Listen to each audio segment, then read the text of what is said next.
한국경제TV 생생한 실전 투자 정보 와우퀵. 월 5,000원 커피값으로 투자 정보가 내 손 안에 배달됩니다. 와우킥 N에서 만나요. 네, 모처럼 산타가 찾아온 걸까요? 오늘 양 지수 모두 상승부를 켰는데요. 지금 이 시각 어떤 모멘텀들이 시장을 움직이고 있을지 이 시각 증시 키워드로 살펴보시죠. 먼저 스페이스X의 IPO 추진 기대감이 이번 주도 이어지면서 우주항공 관련주들 강세 보이고 있습니다. 민간 우주개발 시장 성장 스토리가 재부각되면서 관련주 전반으로 매수세가 다시금 또 확산되는 모습 확인되고 있고요. 이어서 정부가 디지털 자산 기본법 초안을 본격적으로 다듬고 있다는 소식에 스테이블 코인 관련 종목들도 강하게 움직이고 있습니다. 이 제도권 편입 기대감, 투자자 보호 장치에 대한 논의가 구체화되면서 정책 모멘텀이 형성되고 있고요. 한편 삼성전자가 엔비디아 테스트에서 최고 평가를 받았다는 소식에 반도체주가 상승세를 보이고 있습니다. 메모리 센트릭 시대가 다시 열렸다는 소식도 메모리와 파운드리 전반으로 투자 심리 개선에 힘을 보태고 있고요. 현재 SK하이닉스는 4%대 빨간불을 켜고 있습니다. 마지막으로 음식료 테마에도 온기가 돌고 있습니다. 삼진식품이 코스닥 상장 첫날 공모가 대비해서 200% 넘는 급증세를 보인 점 특징적이고요. 오늘 시장에서 주목해볼 두 가지 토픽 더 자세하게 체크해 보겠습니다. 올해 우리 증시가 단 6거래일만을 남겨두고 있는데요. 2025년 시장을 관통한 가장 뜨거운 키워드는 누가 뭐래도 반도체였습니다. 인공지능의 수요가 폭발하면서 시장의 판도가 완전히 뒤집혔는데 특히 놀라운 점은 올 4분기를 기점으로 우리 기업들이 글로벌 1위의 파운드리 기업인 대만 TSMC보다 더 높은 수익률을 달성할 거라는 전망이 들려왔다는 겁니다.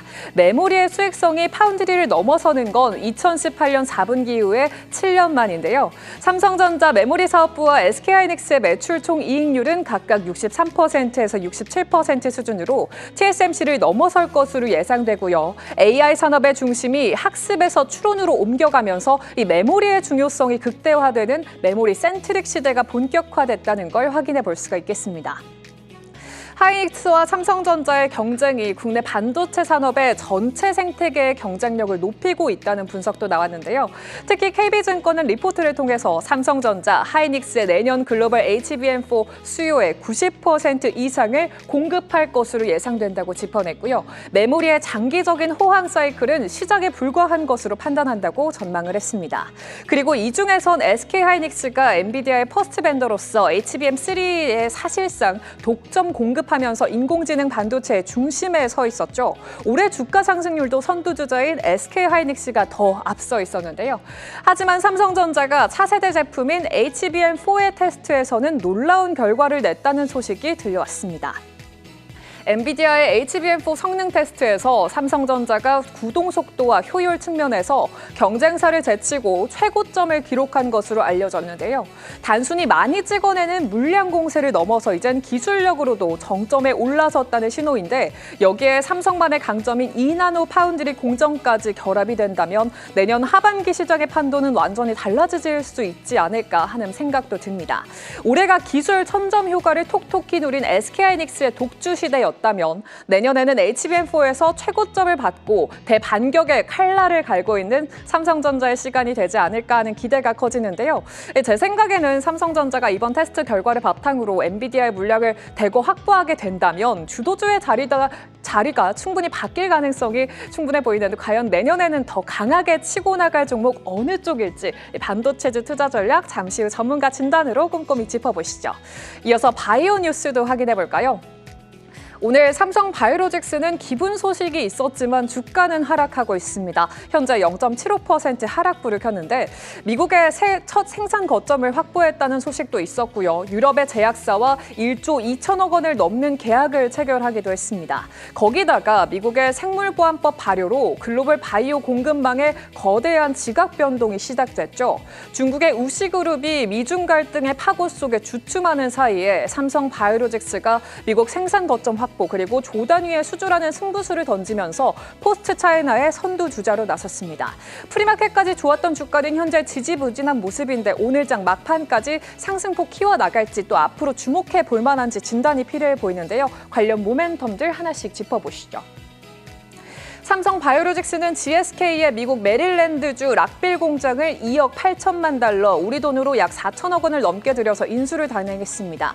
미국 시장에 진출해 교두보를 마련한 건데요. 동시에 유럽 제약사의 수주 계약까지 따내면서 글로벌 거점과 생산 능력, 포트폴리오를 동시에 넓히는 3대 축 확장 전략에 속도를 내고 있습니다. 또 지난주 미국에서는 트럼프 대통령이 국방수권법에 서명을 하면서 생물보안법이 발효됐죠. 생물보안법은 우려 바이오 기업에 대한 연방정부의 자금 지원이나 거래 제한 등을 골자로 하는데요.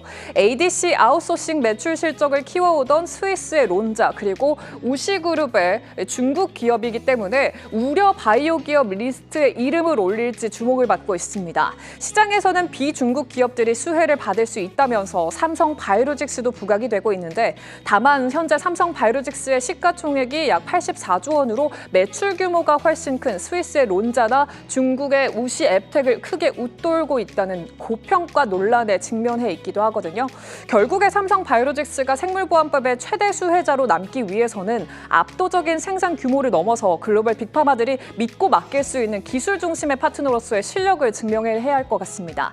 세계 최대의 캐파를 보유한 삼성 바이오로직스, 과연 양적 성장을 넘어서 질적 도약까지 이뤄낼 수 있을지 관심이 집중되고 있는데요. 해당 이슈들에 대한 이 시각 관전 포인트들 확인해 보시죠.